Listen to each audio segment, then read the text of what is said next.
Okay, so we're starting the barrel train project.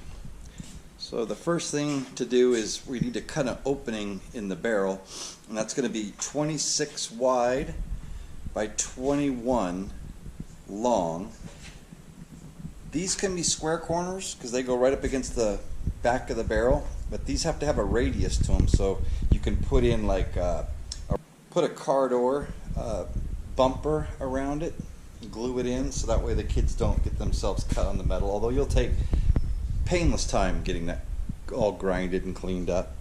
Of course, you need steel. I'm choosing for a 2-inch length piece that connects to the trailer hitch. Then these are your axles, so I'm splitting the difference and putting two 13-inch axles and then two 9-inch pieces of the 5/8 rod that fits these wheels. You'll need 2 of those wheels and tires.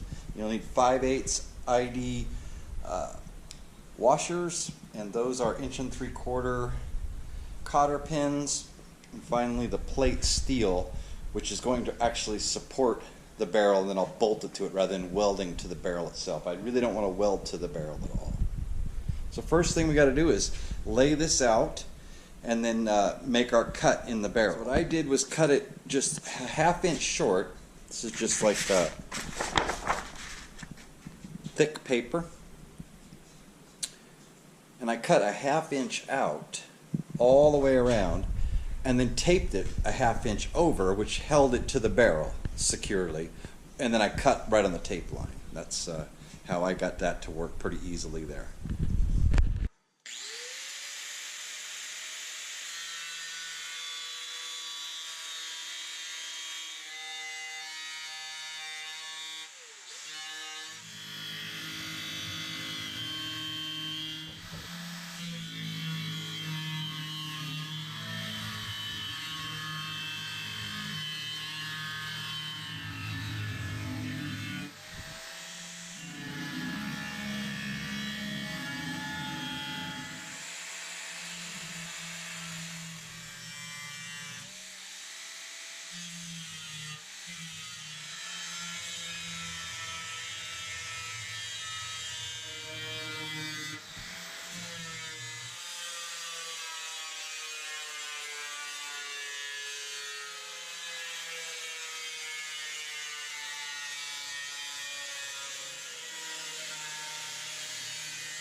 I quickly realized as I was getting ready to weld up the axles and just kind of mock everything up here, I saw a set of plans online, and he said to start 9 inches at the axles at 9 inches, to put the axles 9 inches in from the barrel. So what that does, that's at 9 inches, that basically puts that right on that rib, just about short of it, which my plan is to use flat stock, bend that around the barrel and bolt it to it rather than welding to the barrel, because I don't want to compromise the inside. The second issue is the fact that this only really rests on those 2 ridges in the barrel. They don't even touch here. So I think I'm going to make a couple of relief cuts in it here and there in the 2x2. Okay, so what the key is, when you first lay out your structure here that's going to hold your axles in place and support the barrel, I'm using 2x2. Some people use 1x1, but I chose to go with 2x2 090 wall steel. is you want to get it centered on the barrel. So the best way to determine center is to measure from one side to the other. It's 23. So I made a mark right here at 11 and a half. Do the same thing this way. It's 11 and a half as well. I made a mark there. I'm going to just use my level.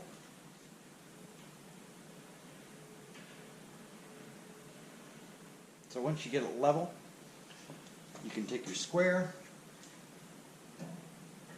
come exactly to that point, place, just put a little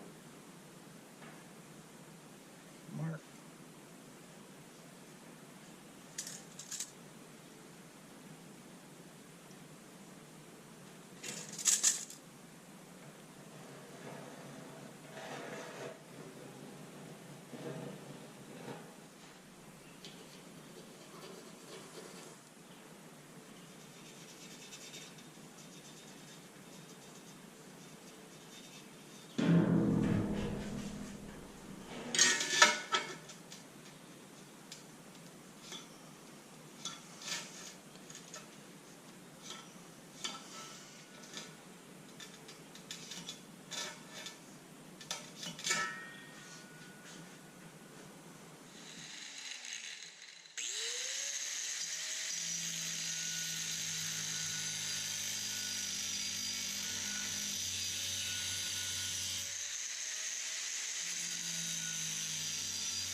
So the way I'm going about attaching the barrel is you can see the contour right there of the barrel itself. And then if you, I'm not sure how well this is going to come out, but there's a 3-inch piece of sheet metal, 16 gauge sheet metal going from each side. And then I'm just going to take now a 1x1 from the axle. It's probably looks like about 30 degrees, maybe a little more, and weld that straight up to there. The key is getting it square. That's a little bit tricky here, but you can manage. So yeah, just real quick, this is 3 inches by 18 inches long, 16 gauge steel. I'll put one in the front and one in the back. It should do plenty to support it.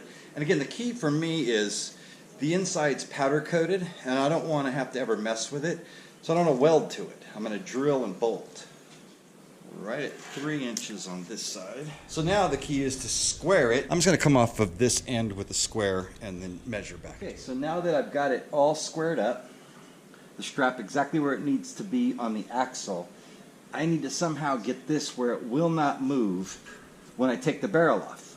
I might just drop a quick tack weld on each side here and then pop it off, and should be in good shape. So we're going to try that now.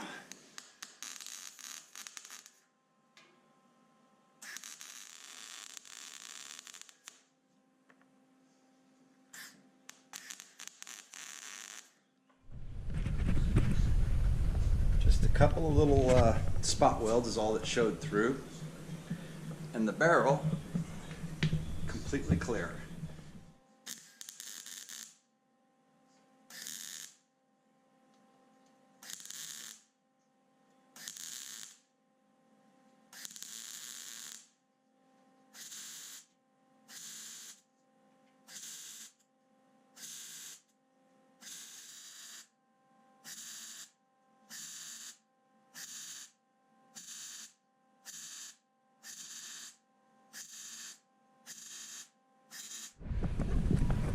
So unfortunately it did shift about 1/8 of an inch, maybe a little more, from left to right. But for something you're never going to see under a barrel, it's not going to affect the tracking of it or anything. I just went ahead and tacked it rather than going through the whole process of mocking it up again. Now that that's in position, what I'm going to do is I'm going to use some self-tapping metal screws and put that into the barrel, then drill the holes, and then bolt it together, and then remove the sheet metal screws. So I've got a couple of self-tapping 1-inch screws that we're going to seat this up against that barrel with, and then we'll re-drill it and bolt it.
That strap's in place, I'm going to just do the same thing here and insert the front plate.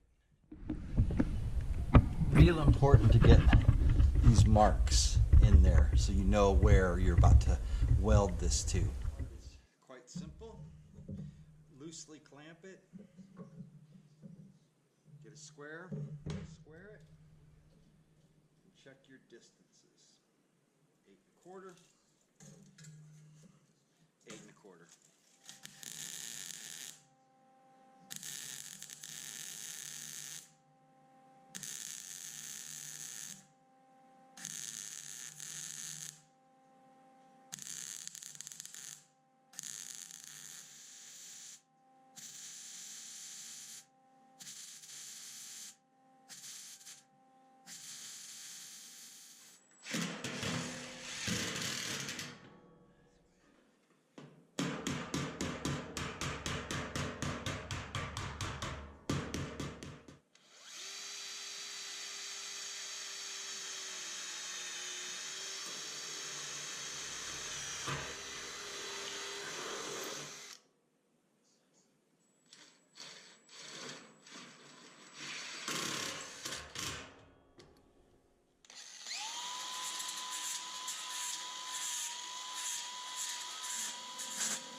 Well, you can see how nice and level it is.